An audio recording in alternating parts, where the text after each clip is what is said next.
Welcome to AM Best Audio. Allianz recently released its latest study on wildfire risk. Here to discuss that in further detail is Kevin Sandelin, Senior Risk Consulting Engineer at Allianz Risk Consulting. Kevin, so glad you could join us today. Hey, thanks for having me, John. I appreciate being here. So, Kevin, can you tell us about some of the key findings of the report?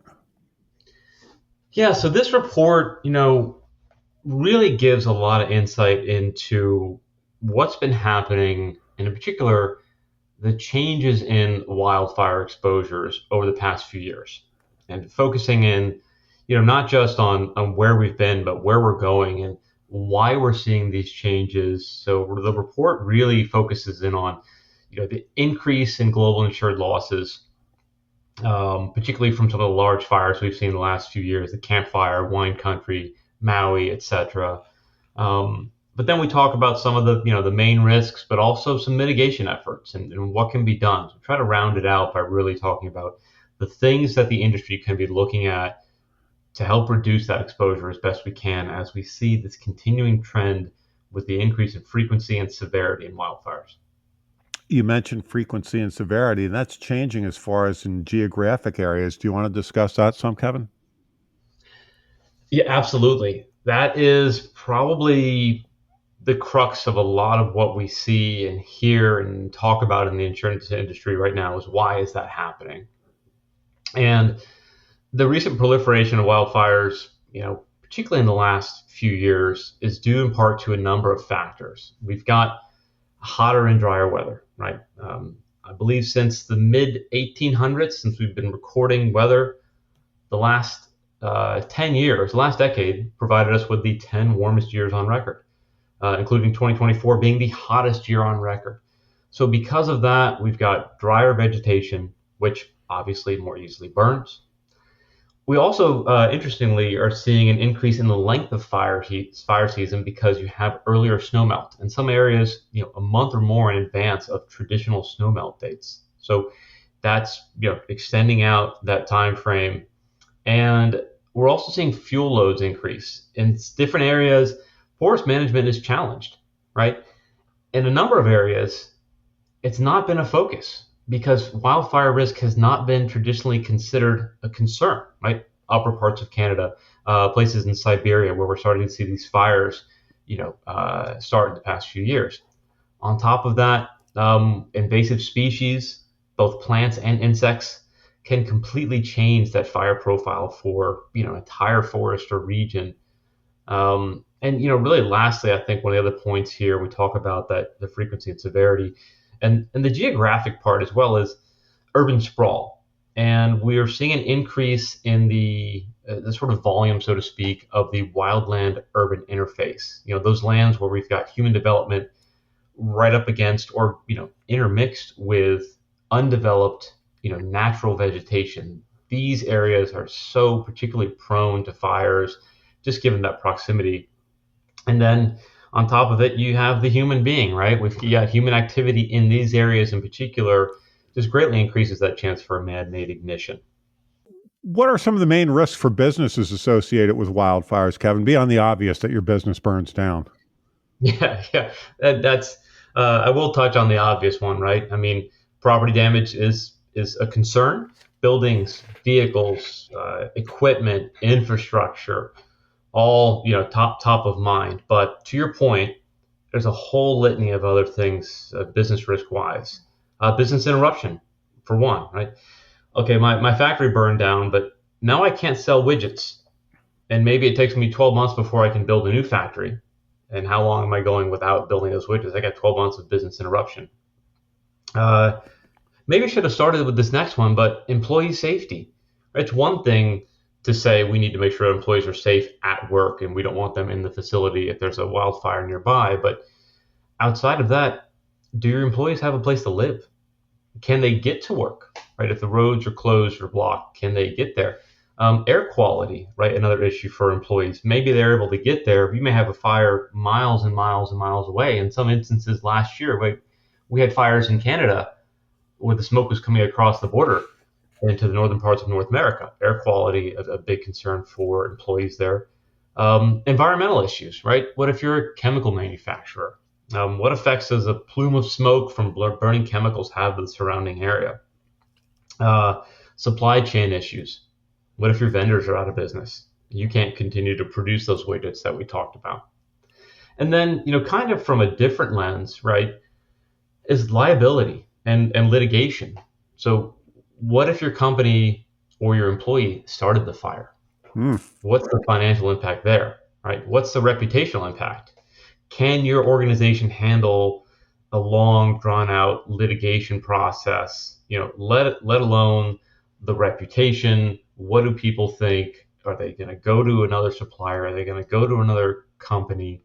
Those implications are many, obviously. Customize your data experience.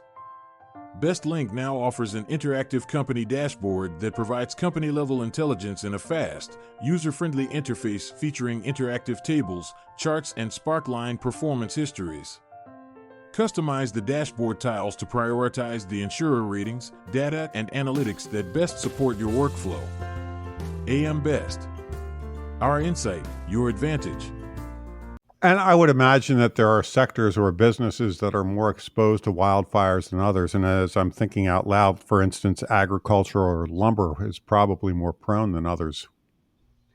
Yeah, I mean, for obvious reasons, agriculture, timber, lumber, very much exposed given location, design, and layout. And, it's not just crops, but also livestock. And then you have some, interesting sort of outliers when you talk about agriculture and timber, but particularly for ag, you could have long-term impacts from a severe fire from soil degradation, particularly when you have a fire that's followed by heavy rains and strips away that top layer of soil. It really changes the environment and how you can use that land. Outside of ag and timber, utilities, right? Exposure here is going to come from a lot of different places: power plants, transformers, transmission lines. Construction and real estate, neighborhoods under construction, particularly vulnerable, the effects to that housing sector, the construction needs to rebuild can be a lot. Transportation and logistics, road closures, damaged bridges, can really put a halt to delivery of goods, movement of goods. Lastly, in sort of a generic sense, anyone operating in that wildland urban interface, no matter the industry, there's a lot of these different industries are affected more commonly, but you're right, as I say, location has a lot to do with it. You mentioned utilities. Are you suggesting things like power lines are a significant risk? Yeah, absolutely. Utilities themselves are at a particularly high risk, and it's probably good to focus a little bit more on these guys. Power plants, transmission lines, transformers, pipelines, things like battery energy storage systems, solar installations, wind farms. All of these are, heavily exposed. And when you start looking at things like battery energy storage systems and solar, you've got, and I won't go into too much detail, but you've got some additional concerns that come along with those sort of exposures. But in general, for utility, right, the impact of the energy grid cannot be understated. Obviously, we've seen over the past few years, various outages in different parts of the country from different reasons. But wherever they're coming from, that exposure, one from wildfire and two from other areas, is really sort of longstanding and affects a lot of different parts of not only that business or that power company, but everybody around them. Everybody needs electricity, everybody needs power, everybody needs gas and whatnot. So particularly a lot of concerns with utility for sure. Are there any new tools or technology available for companies to assess their wildfire exposures? Yeah, there's a number of services, tools, technologies that support wildfire preparation, defense, response. Depending on what you're looking for within your organization, companies have opportunities to look at it from kind of all three of those lenses, or each one individually, depending on their need. But some tools are really designed to help companies, reduce particular risk by doing things like helping them design safe spaces around their facility, mapping out their facility and giving guidance on this is exactly where you need to put your fire breaks in. This is where you need to clear vegetation.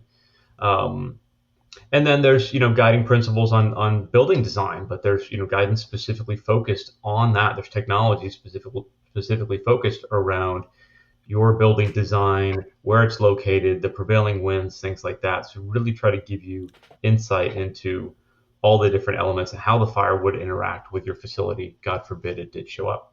Other tools and technologies provide insight into fire exposure, let's say from facility to facility, or for an entire portfolio of locations.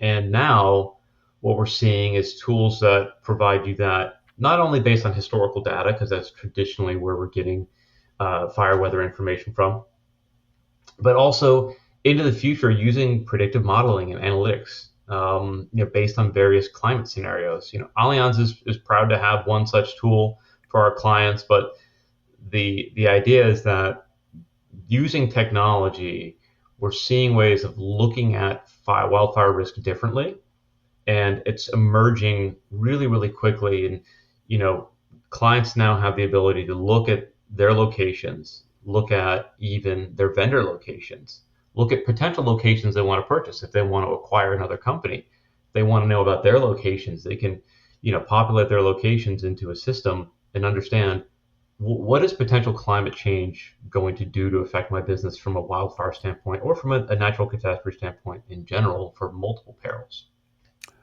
Kevin, how are insurers working with brokers and clients to mitigate the risks associated with wildfires? Many different ways. Allianz and our contemporaries in the insurance industry have so many different things that we can do and do for our clients. Also want to put in there, brokers do a lot as well. And depending on the broker that you have, some brokers have full-fledged programs around this. Others utilize what the carrier provides. But, really it comes down to providing guidance on as many of the elements as we discussed today as possible. From, risk engineering tools, resources, personnel, with the expertise focused on wildfire risk.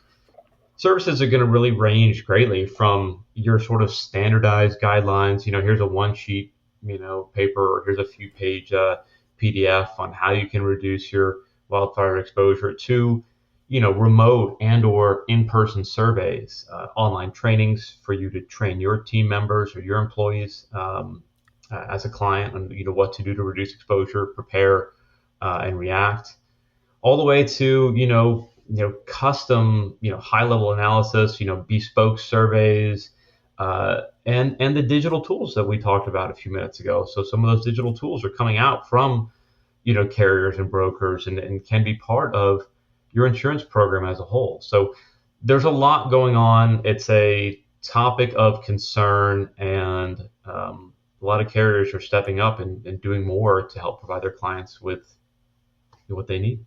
Oh, this has been very informative. Kevin, thank you so much for taking the time to speak with us today. Absolutely. Thank you for having me again. I really appreciate the conversation. That was Kevin Sandelin, Senior Risk Consulting Engineer at Allianz Risk Consulting. And I'm John Weber for AM Best Audio.